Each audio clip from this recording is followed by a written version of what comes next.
Hi Creative Scrapbookers, it's Kim here with another technique taster, and today I am doing something a little bit different. It's more of a show and tell. I wanted to review just a little bit about our sketchy challenge that we do every month. Our sketches are currently being designed by Carrie Engel, and we do have a Facebook group of over 4,400 people now who take in and use our sketches and share them. So I just wanted to talk a little bit about those today. A lot of people will look at a sketch and look at it only as it is, and I want to invite you to look at sketches a little bit differently. When I look at this sketch, I don't necessarily see 3 pictures, 2 elements, and a title. What I see is a vertical line with 2 opposing elements and a narrower line and a narrower line. Sometimes when you break up the elements into shapes instead of things, meaning it has to be a picture or a title, then it gives you different opportunities for your brain to think differently.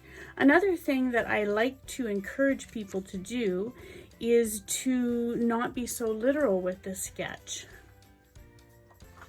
In this printout here, I've taken the sketch, this is the original sketch, and I've rotated it.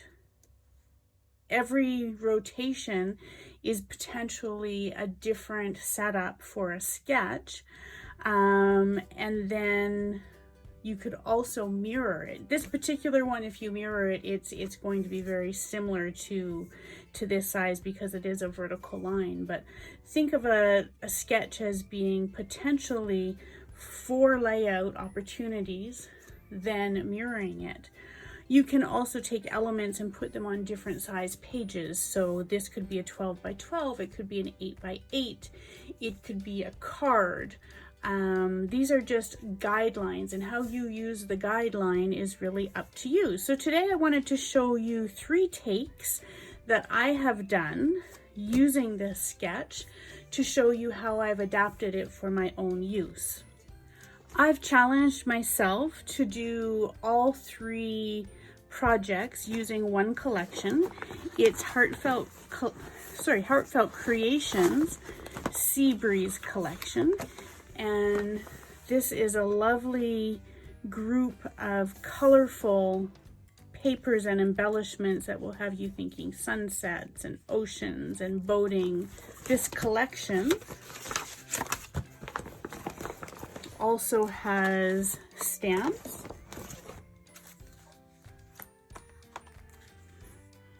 and 3 die sets. For my projects, I have not used the stamps. I've used the paper and the dies. You'll note within this Heartfelt Creations, there are papers that have small images on it. These images can actually,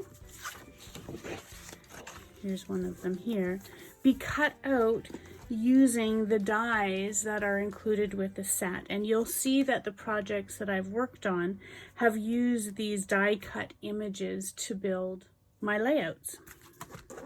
My first layout stays fairly true to the sketch.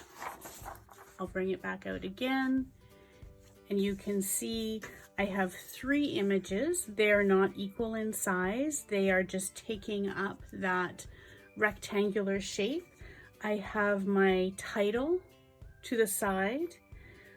I don't have my elements on the same opposing sides, but I do have opposing element blocks. So to me, that fits in with it.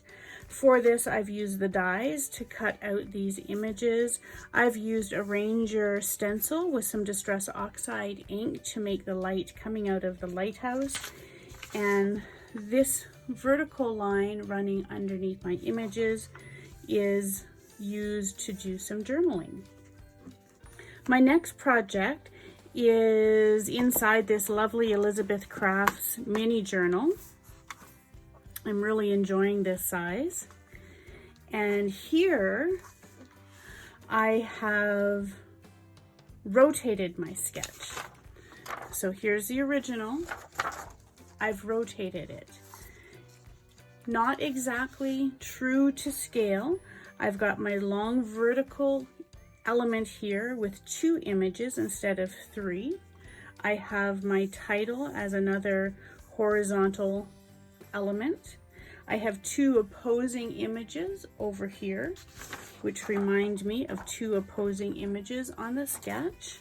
And again, I have this vertical line of journaling, which mimics this vertical element line on the sketch. So again, you can see what changing the rotation of the sketch can do, and this is showing it on a smaller scale.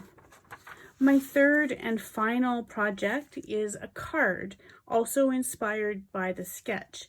It may look slightly different than the sketch, but you'll see how I got my inspiration.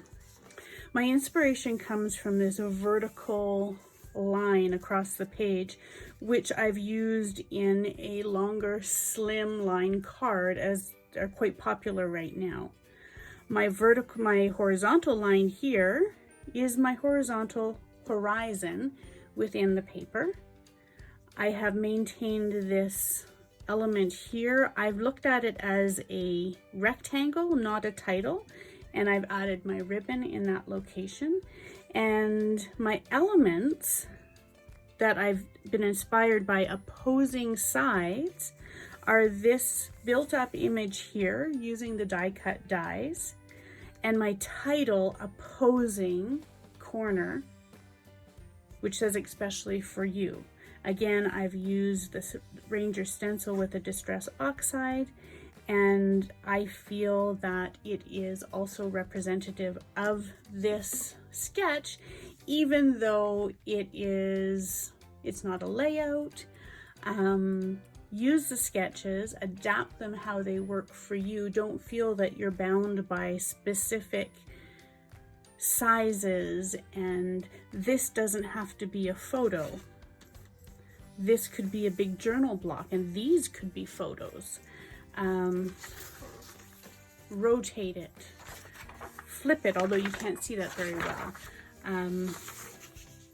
These are meant to inspire you. If you're a beginner, it's a great pattern to follow. If you're a more advanced scrapbooker, then look at the elements in different ways and adapt them to how you like to play. I would invite you to join us on the Creative Scrapbooker Magazine Sketchy group. I will upload my projects there so that after you've seen them in the video, if you want to see them in more detail, you're welcome to go on and look for them. They'll be listed under my name, which is Kim Gowdy. And I hope this has inspired you to look at our sketches in a different way. Thank you so much for watching, and I'll be looking for you in the Sketchy Gallery. Bye.